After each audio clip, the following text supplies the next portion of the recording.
The big question that everyone asks and would love to have an answer to is, how are we going to end the exile once and for all, to get to a point of world peace, of no more sickness, of no more death, of no more pain?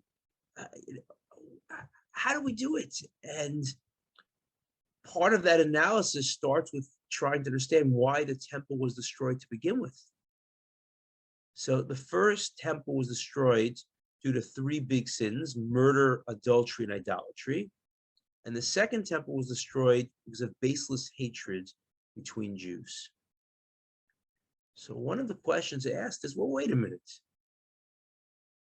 During the first temple, when they were murdering each other, what, they loved each other? Like what?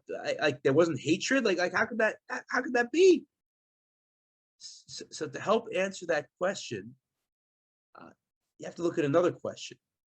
When the Jews got the Torah at Mount Sinai, they accepted it, Naseh v'nishma. They said, we're going to follow that Torah and only then find out what's inside. So meaning it was like blindly accepting, God, we trust you, we love you, whatever you say, we're going to do. It's a beautiful, beautiful concept. Yet, there was some aspect of the Torah they did not willingly accept until the Purim story. And the question is, what was that aspect? So some say the written Torah they willingly accepted, but the oral Torah they had not yet accepted until Purim story. But another answer is that they accepted action commandments at the giving of the Torah. Things like don't murder, don't steal, to give tzedakah. These are things that involve actions that we can control.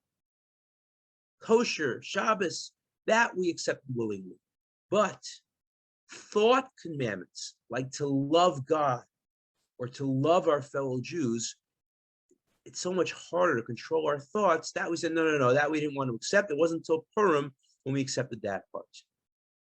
So based on this approach, I heard an answer from Radinsky, that of course there was hatred during the first temple also. But since that was prior to the Purim story, and we had not yet willingly accepted the thought laws, God did not hold us accountable for the violation of that law. Only the action laws like murder, adultery, and idolatry. But by the second temple, which was after the Purim story, when we had willingly accepted laws involving thoughts, so then we were held accountable for the baseless hatred between Jews. So it comes out that both temples had the same root cause to the destruction, that both temples were destroyed due to baseless hatred between Jews. And therefore, the key ingredient for us to rebuild the third temple, to get the Mashiach, the Messiah, to come to bring about the world peace, is for us to treat each other, to treat our family with love and respect, to be there for one another. So I want to give a blessing to each of us, that we all find the ability to really, truly value our family, not just our immediate family, which for sure we need to do, but also our extended Jewish family, because we're one people and we're one nation and we need each other. And that by doing that, we will bring about the coming of the final redemption, to experience a utopian life once and for all, with no more war and no more hate, no more sickness and no more death.